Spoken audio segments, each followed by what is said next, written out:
Mainit ang singaw ng uling sa maliit na kalan, habang si Susan ay abala sa pagtitimpla ng tinolang halos wala ng laman.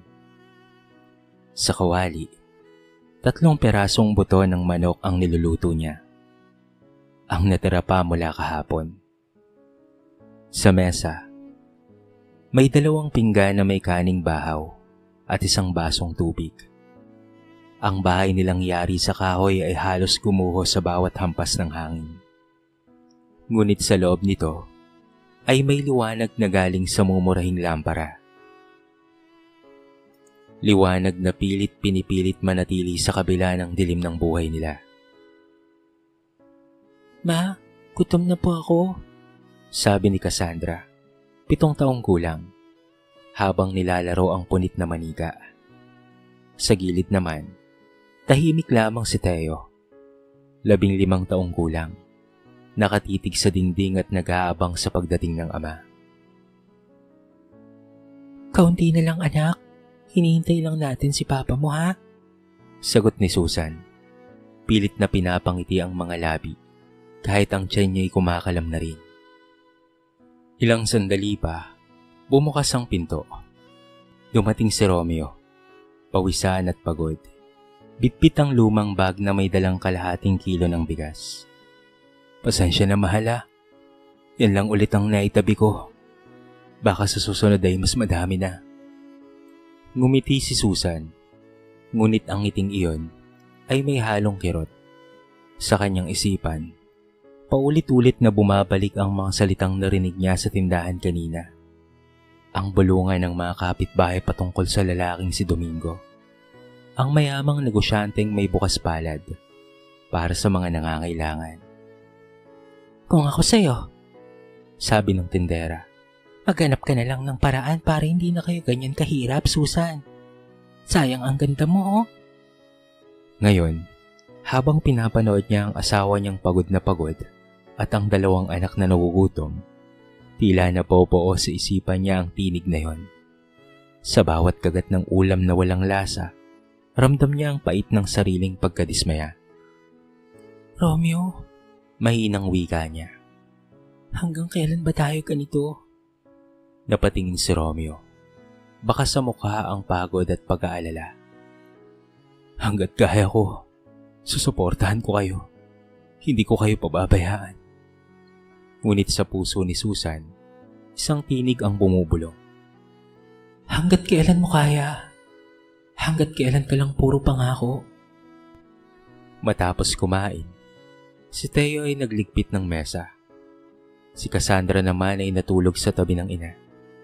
Si Susan, sa halip na sumabay sa kanila, ay lumabas ng bahay. Tahimik ang gabi. Tanging alulong ng aso at hampas ng hangin ang maririnig. Sa kalsada, nakatayo si Domingo. Matikas, nakasuot ng malinis na polo. May ngiti at alok na hindi niya nauunawaan kung awa o tukso.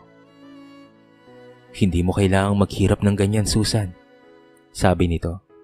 "May ibang buhay para sa'yo, kung gugustuhin mo lang." Naglakad si Susan pabalik sa bahay. Ngunit bawat hakbang ay mabigat. Sa loob, naroon ang asawa at ang mga anak na mahal niya. Ngunit naroon rin ang gutom, ang pagod, at ang takot na bukas ay wala silang makain. Bumalik siya sa labas.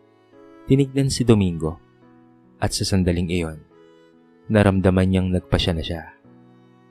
Sa ibabaw ng mesa, tumigil sa pagtiktak ang lumang relo, at doon nagsimulang magbago ang lahat.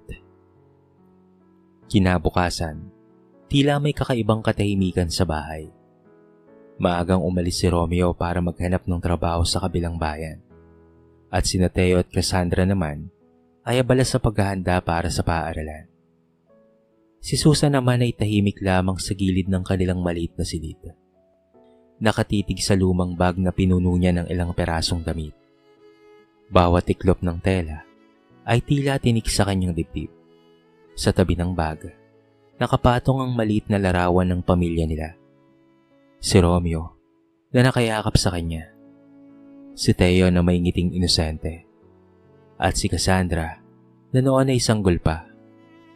Sandali niya itong tinitigan bago dahan-dahang inilagay sa ilalim ng unan. "Mama, aalis po ba kayo?" tanong ni Cassandra habang nagsusuklay ng buhok. Gumiti siya. Pilit na itinatago ang panginginig ng kanyang boses. "Oo anak, babalik rin si Mama ha. Magtatrabaho lang ako sandali para may pambili kayo ng bagong sapatos." Hindi sumagot si Cassandra, bagkos ay yumakap lang ito. Hindi niya alam na yun na pala ang huling yakap na mararamdaman niya mula sa kanyang ina sa loob ng maraming taon.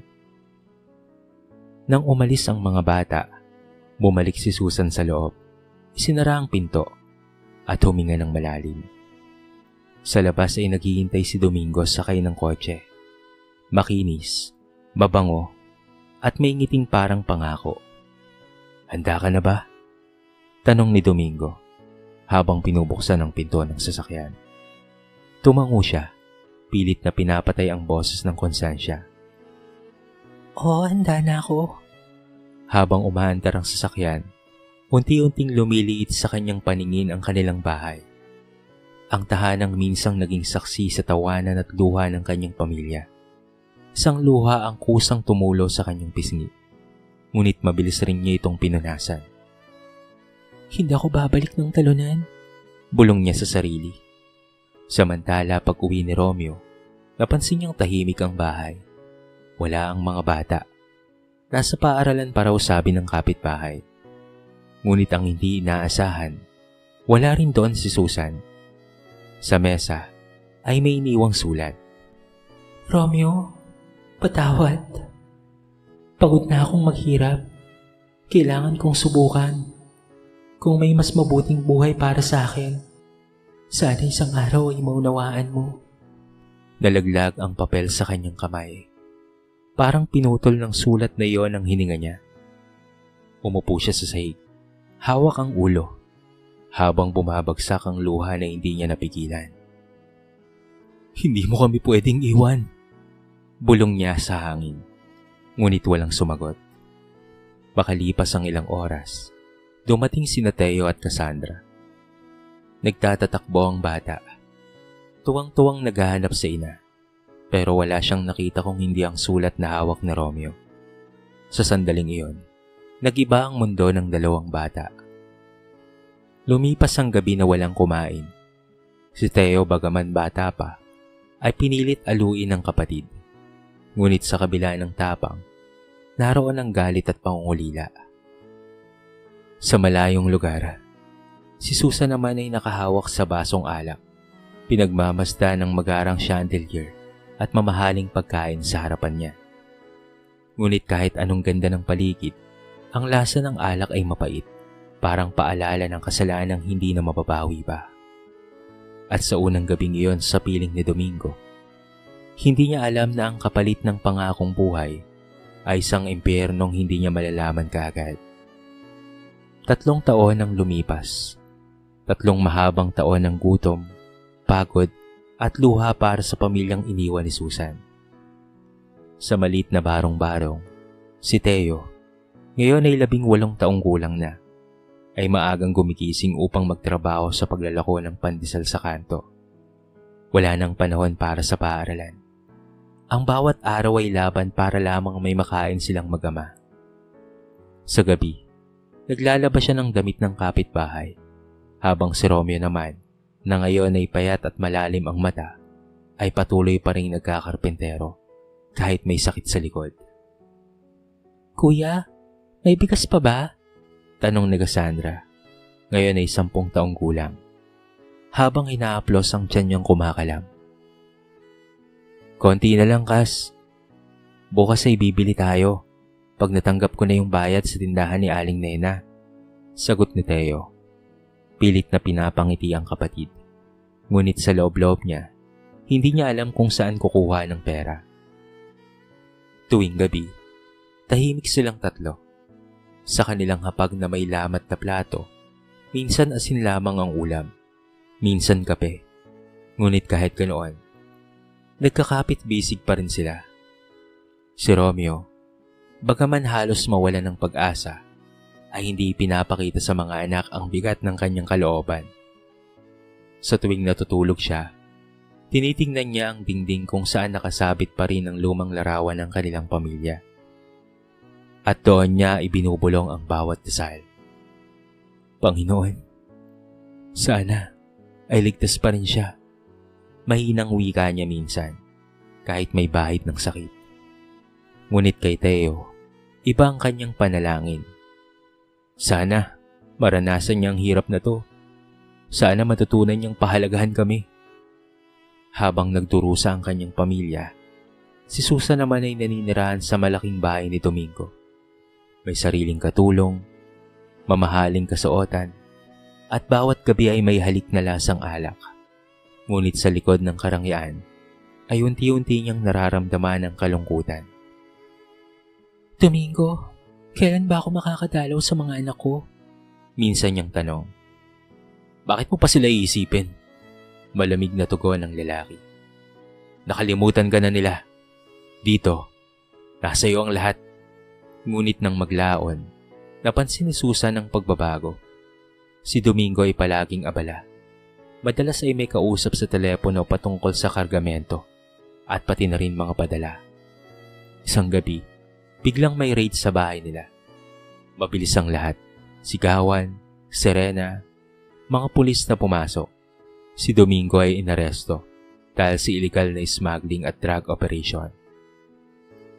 Hindi ko alam ang ginagawa niya. Wala akong kinalaman dyan. Iyak ni Susan habang dinadala sa istasyon. Ngunit dahil asawa sa papel si Domingo, nadamay siya sa investigasyon. Pagkatapos noon, wala na siyang tahanan, wala ng pera, at wala ng pagkakakilanlan.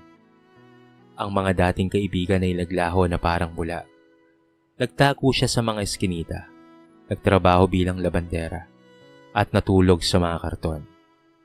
Isang gabi habang nanginginig sa lamig sa ilalim ng tulay, biglang parang may narinig siya na tinig ni Teo. Sana maranasan mo rin ang hirap. At doon niya naramdaman ang kabuuang bigat ng kanyang kasalanan. Sa mga sandaling iyon, dahan-dahang tumubo sa kanyang puso ang ideya ng pagbabalik. Hindi na para sa karangyaan, kung hindi para humingi ng tawad, kahit alam niyang baka wala nang magpatawad. Babalik ako, bulong niya habang pinupunasan ng luha. Kahit itaboy nila ako, gusto kong makita ulit ang mga anak ko. At sa dilim ng gabi, nagsimula siyang maglakad pauwi. Malamig ang simoy ng hangin nang marating ni Susan ang kanilang baryo. Payat na payat siya, halos hindi na makilala. Maitim ang balat sa araw, tuyo ang labi, at ang dating makinis na mukha ay puno ng kulubot at galos. Ang damit niyang suot ay kupas, at sa balikat niya ay nakasabit ang lumang bag na halos wala ng laman. 3 taon. 3 taong lumipas bago siya muling tumapak sa lupang dati niyang tinawag na tahanan. Pagdating niya sa kanto, napansin kaagad ng mga kapitbahay ang kanyang anyo. Si Susan yun, hindi ba? Yung babaeng iniwan ng pamilya niya? Bulong ng isa. Akala ko ba namatay na yon? Tignan mo, parang pulubi na. Sabat naman ang isa pa. Ibinaba ni Susan ang tingin. Pilit na tinatanggap ang mga matang humusga. Ang bawat hakbang niya, papunta sa kanilang bahay, ay parang pagtikim ng pait ng nakaraan. Pagdating sa tapat ng bahay, natigilan siya. Ang dati nilang dingding na yari sa pawid ay napalitan na ng pinagtagpi-tagping yero. Ang bintana ay may kurtinang gawa sa lumang kumot. Sa loob, rinig niya ang boses ni Teo na ngayon ay binata na.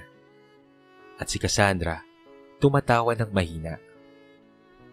Dahan-dahan siyang kumatok. Bumukas ang pinto. Lumitaw si Teo, matangkad ngunit matigas ang titig. Anong kailangan mo? Malamig nitong tanong. Anak, Halos pabulong na boss ni Susan. si mama mo to. Saglit na natahimik si Teo. Napatingin siya sa likod kung saan lumabas si Romeo. Dala ang martilyo sa kamay. Nang makita ng lalaki ang kanyang asawa, para siyang natigilan. Ngunit ang titig niya ay hindi pagkamangha, kung hindi galit na pilit niyang kinukulong sa kanyang dibdib. "Wala ka nang dapat na balikan dito, Susan," mariing sabi ni Romeo. "Wala kang karapatang tawagin kaming pamilya." Romeo, wala na akong pupuntahan. Nakulong si Domingo. Iniwan nila akong wasak, gutom at walang pera. Hindi ko alam kung saan ako magsisimula. Ngunit sa halip na awa, puwat ang gumuhit sa mukha ni Teo. "Ngayon mo naisip yan? 3 taon kaming halos mamatay sa gutom. 3 taon mong pinanood kami sa alaala mo habang nagpapakasarap ka sa ibang lalaki." Bawat salita ni Teo ay parang palaso sa puso ni Susan. Tumulo ang luha niya. Ngunit nanatiling matigas ang puso ng mag-ama. "Umalis ka na, bago pa kita ipapulis.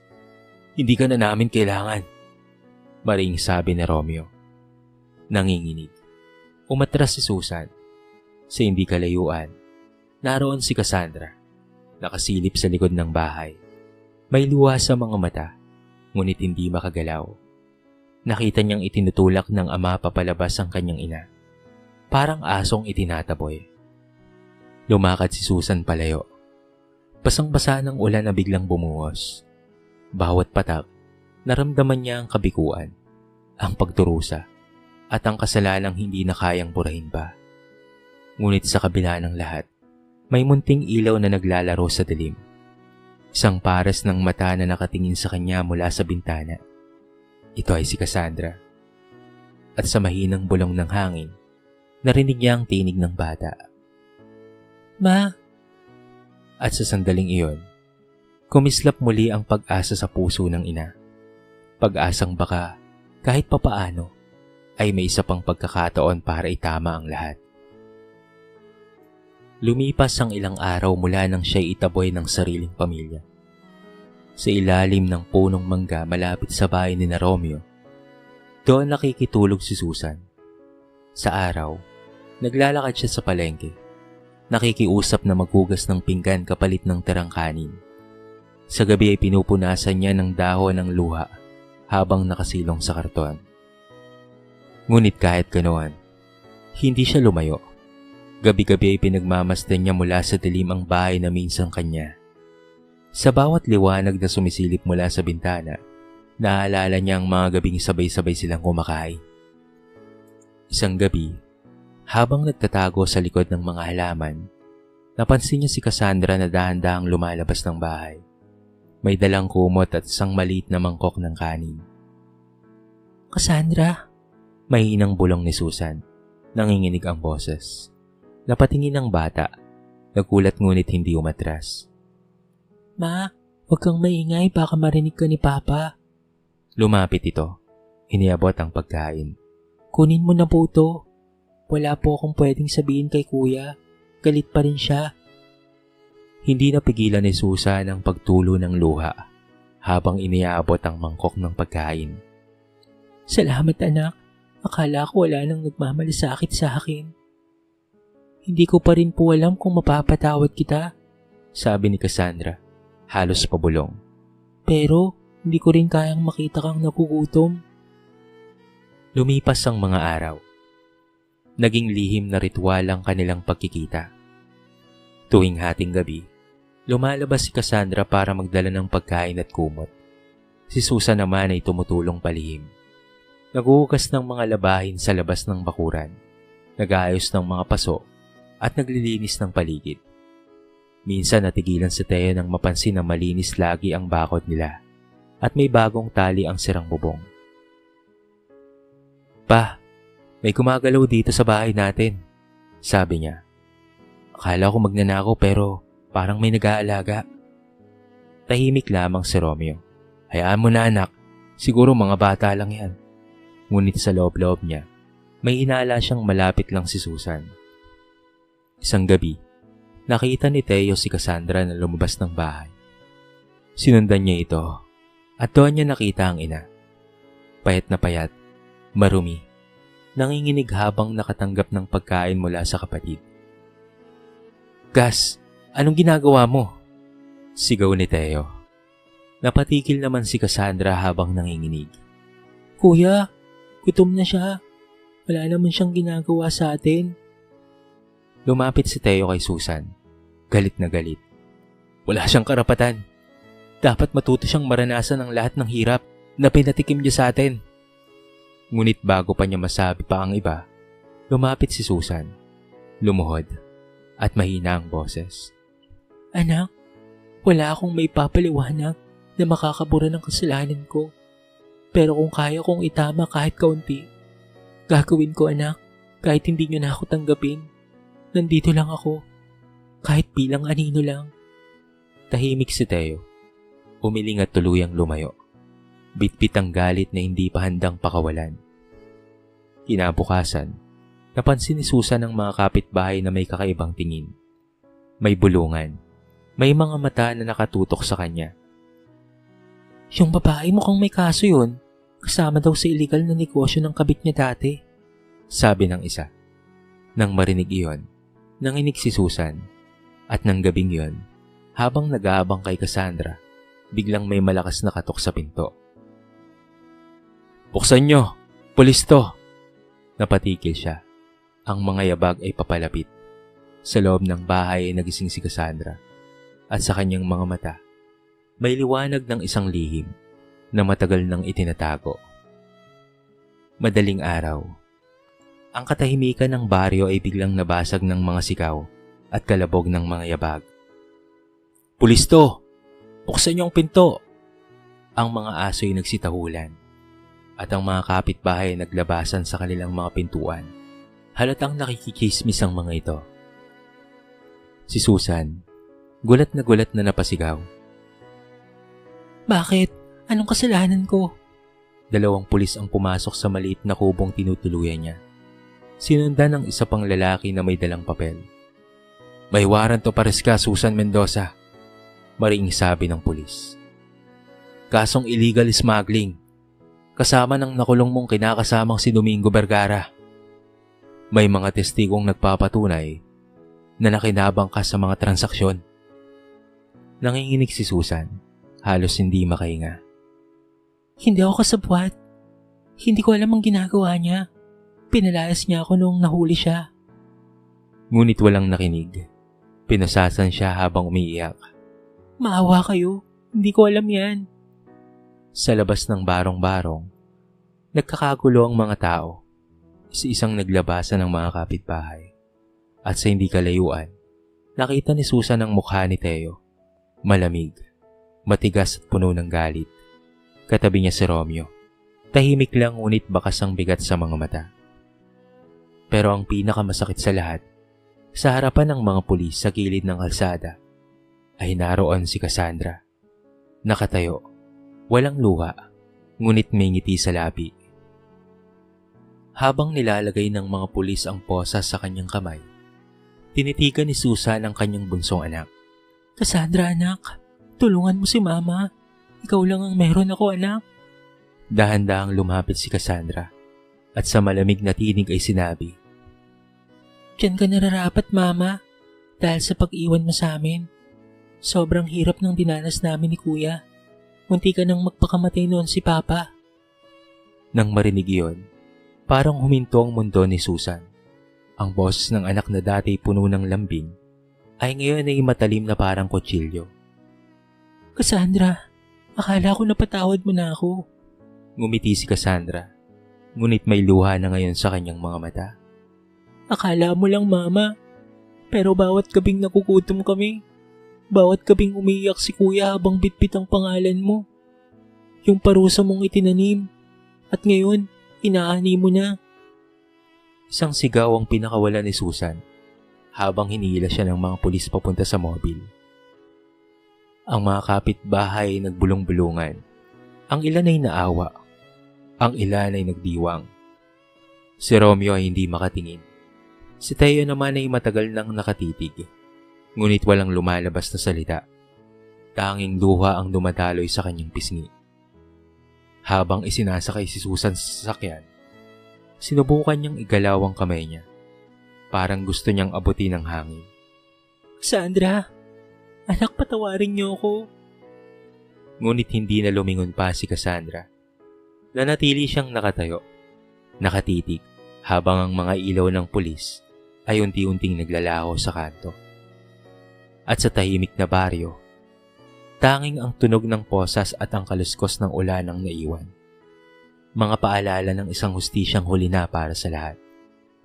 Ngunit sa puso ni Cassandra, kahit nagtagumpay siya sa pag-iiganti, may kakaibang kirot na hindi niya may paliwanag. Isang puwang na kahit galit ay hindi kayang punan. Lumipas ang 3 buwan mula nang ikulong si Susan.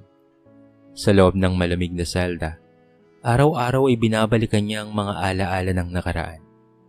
Ang unang araw ng kasal nila ni Romeo, ang pagtawa ni Teo noong una niyang binigyan ng laruan, at ang ngiti ni Cassandra habang tinuturuan niya itong magsulat.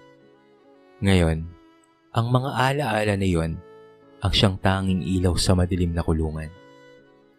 Sa bawat araw ng pagkakakulong, unti-unti niyang natatanggap na ang pag-iiganti ng kanyang anak ay bunga ng sarili niyang pagkukulang. Siguro ito na talaga ang kabayaran. Mahina niyang bulong habang nakatingin sa langit, sa maliit na siwang ng bintana. Samantala sa labas ng bilangguan, ibang-iba ang emosyon na bumabalot sa pamilya niya. Si Teo, kahit galit pa rin, ay nagsimulang magbago. Nakita niya si Cassandra isang gabi, tahimik na umiiyak sa likod bahay. Akala ko masarap sa pakiramdam yung nakaganti tayo. Bulong ni Cassandra. Pero bakit parang ang bigat, kuya?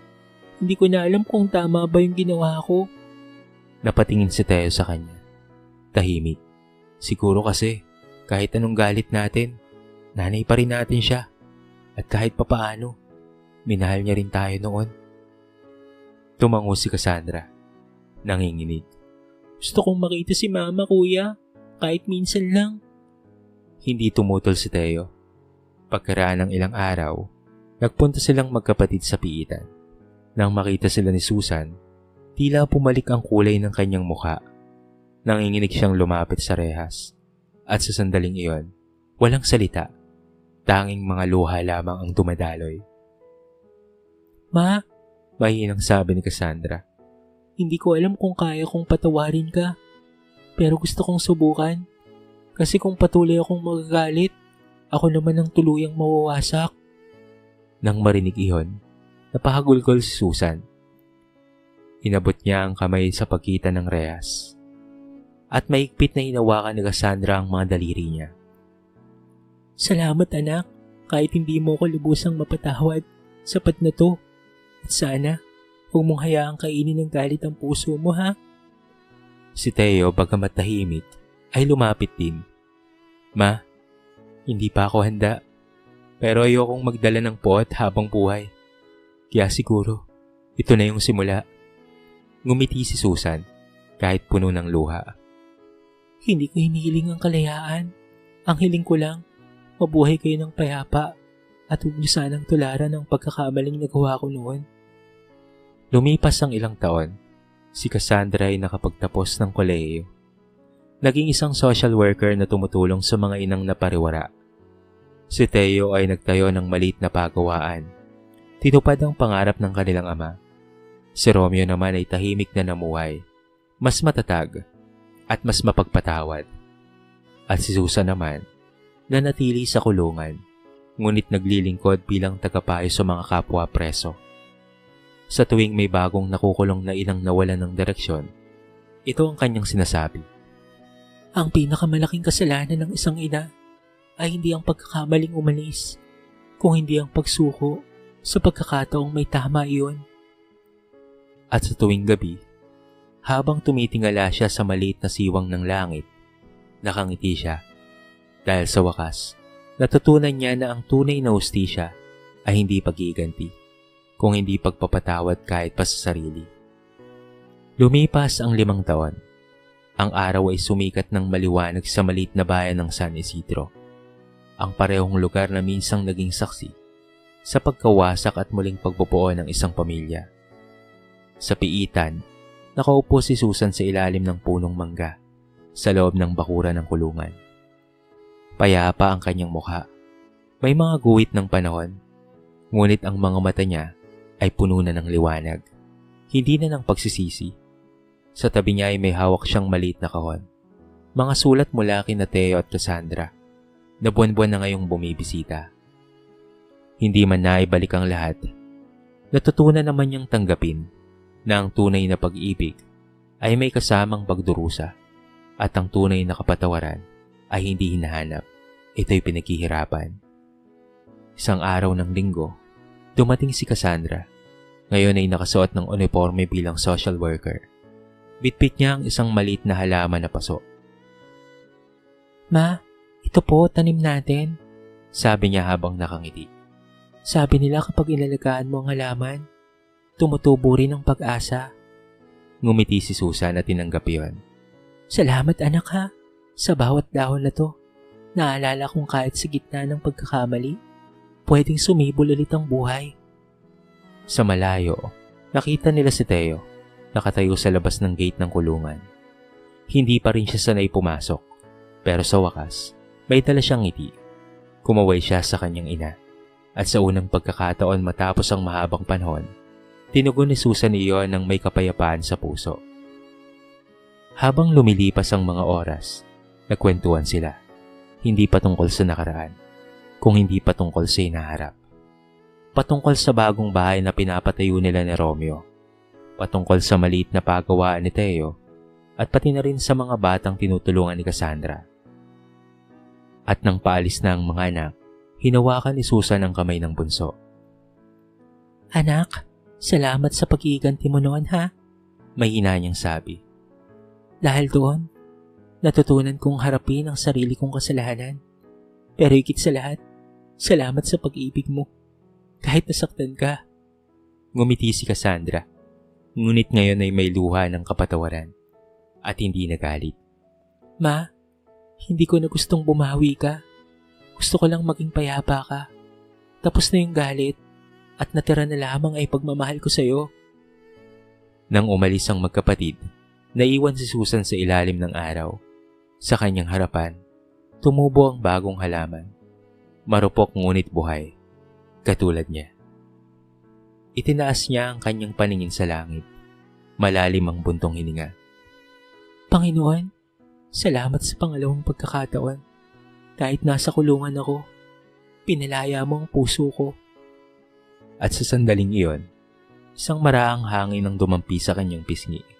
Parang haplos ng mga taong minsang nasaktan niya. Ngunit natutunan na rin siyang patawarin. Dahil sa dulo ng lahat ng sakit, natagpuan ni Susan ang kapayapaan. Ang kapayapaang kay tagal niyang hinanap sa maling paraan. Ngunit sa huli, nakita sa loob ang kanyang sariling puso. Dito na po nagtatapos ang ating maiksing kwento. Sana po ay nagustuhan niyo. Kayo mga kabarangay, ano ang masasabi niyo sa naging buhay ng pamilyang ito? Dapat ba nilang tuluyang patawarin ang kanilang inang minsang nagkamali? O dapat na lamang ba itong manatili sa bilangguan ng nakaraan? I-comment nyo naman po sa baba ang inyong mga reaksyon at babasahin natin ang lahat ng yan. I-comment nyo na rin kung taga saan kayo para naman malaman ko kung hanggang saan nakaabot ang video na ito. Paki-like and share na rin po ang ating kwento para mapakinggan rin ng iba. At kung bago ka pa lamang sa ating channel, baka naman pwedeng pakihit ang subscribe button at bell notification button para palagi kang updated sa mga bago nating upload na katulad nito. So paano mga kabarangay? Hanggang sa muli. Thank you so much and peace out.